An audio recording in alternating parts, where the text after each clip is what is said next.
Assalamualaikum warahmatullahi wabarakatuh.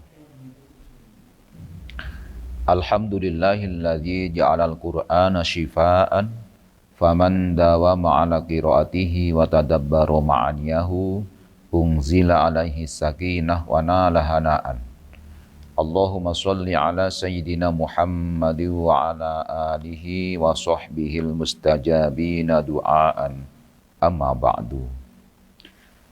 Ma'asyiral hadirin, kaum muslimin, muslimat, para pemirsa yang dirahmati Allah Subhanahu wa taala.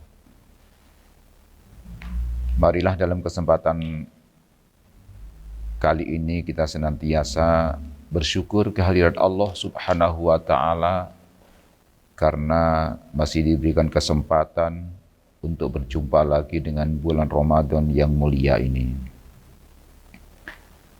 Salawat dan salam mudah-mudahan tetap kepada junjungan kita Nabi besar Muhammad sallallahu alaihi wasallam yang senantiasa kita harapkan syafaatnya kelak.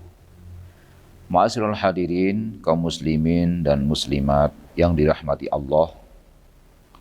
Dalam kesempatan kali ini kita akan sedikit belajar tentang Al-Quran, khususnya Al-Quran sebagai obat bagi jiwa kita. Hadirin yang dirahmati Allah, dikisahkan pada zaman dahulu ada seorang sahabat Nabi Muhammad sallallahu alaihi wasallam yang bernama Abdullah bin Mas'ud yang kemudian dikenal dengan Ibnu Mas'ud. Sahabat ini sangat setia kepada baginda Nabi Muhammad sallallahu alaihi wasallam. Kemanapun baginda Nabi Muhammad pergi, beliau selalu menyertainya.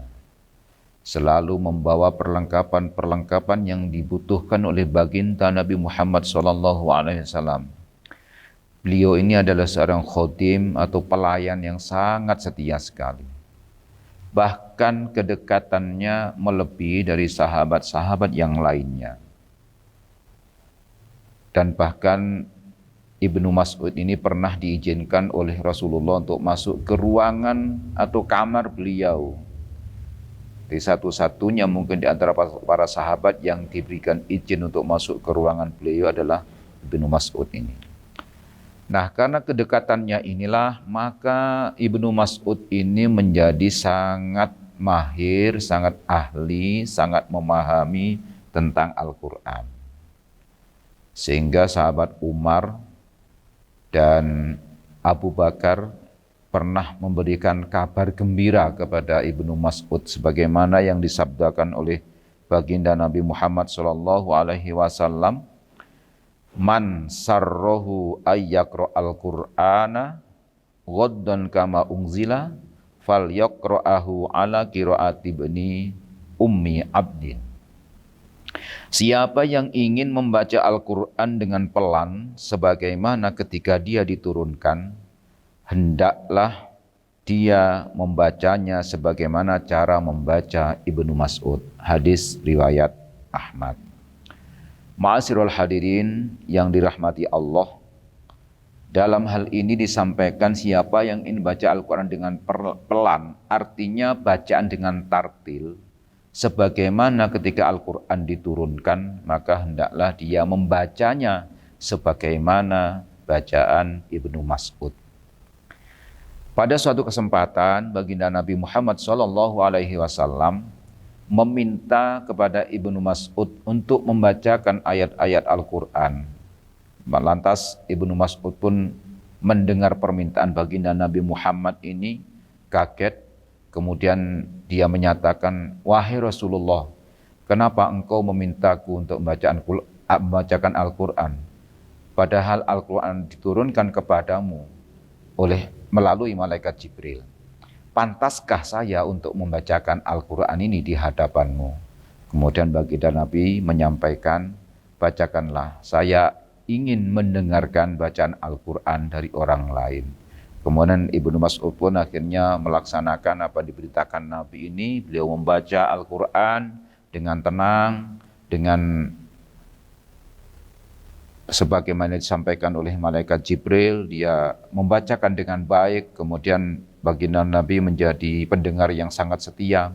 Beliau mendengarkan bacaan Ibnu Mas'ud dengan seksama, dan ketika sampai pada ayat fa kaifa idza ji'na min kulli ummatin bisyahidi wa ji'na bika ala haula'i syahida, maka bagaimanakah kiranya jika kami datangkan dari tiap-tiap umat itu seorang saksi atau rasul, dan kami datangkan kamu Muhammad sebagai saksi atas mereka. Mendengar ayat ini, baginda Nabi Muhammad SAW langsung mengatakan cukup, cukup. Dan beliau pun menangis berlinang air mata. Beliau bersedih. Ternyata ayat ini yang dibaca oleh Ibnu Mas'ud ini mampu menggetarkan jiwa Rasulullah SAW.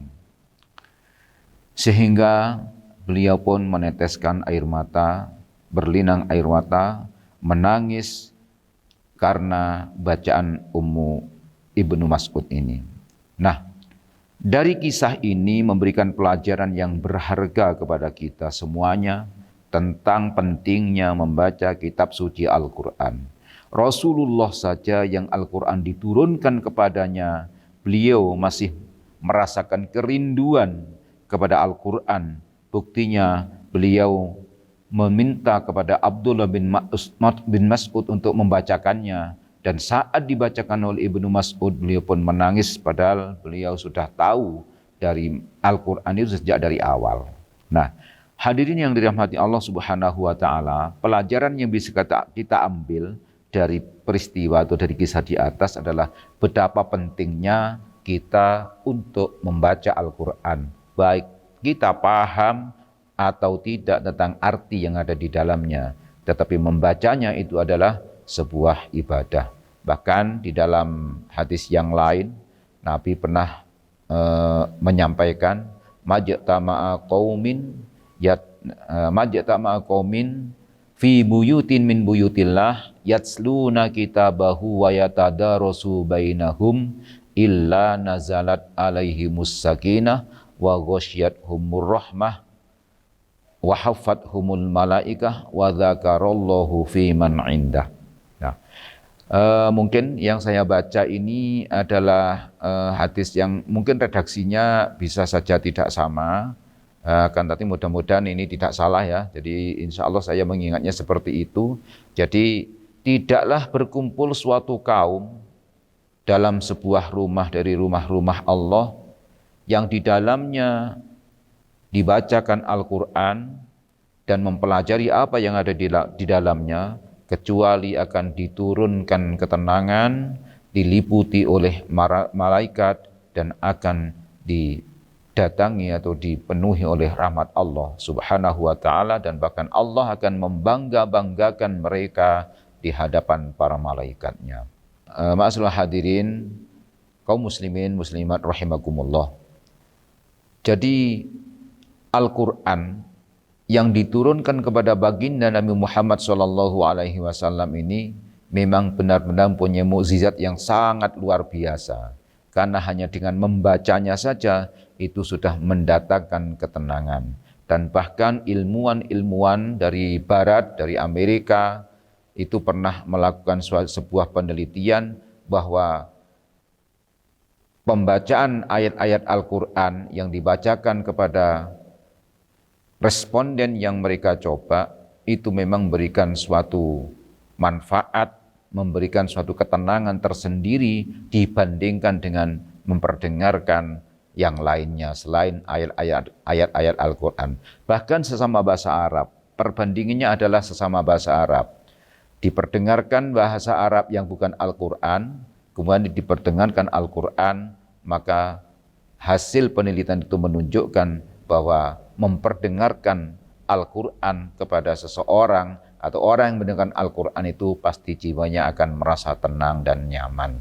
Nah, itulah makanya alhamdulillah kita menjadi umat Nabi Muhammad SAW dengan mukjizat yang sangat luar biasa ini kita bisa menikmati sampai saat ini.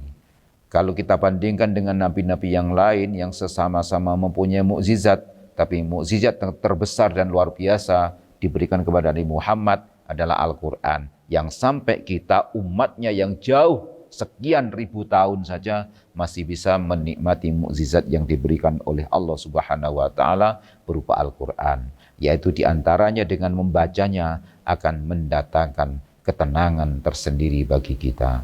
Nah, demikianlah yang bisa sampaikan pada kesempatan kali ini. Mohon maaf atas segala kekurangan. Mudah-mudahan dibarengi dengan hidayah Allah Subhanahu wa taala. Billahi taufik wal hidayah. Wassalamualaikum warahmatullahi wabarakatuh.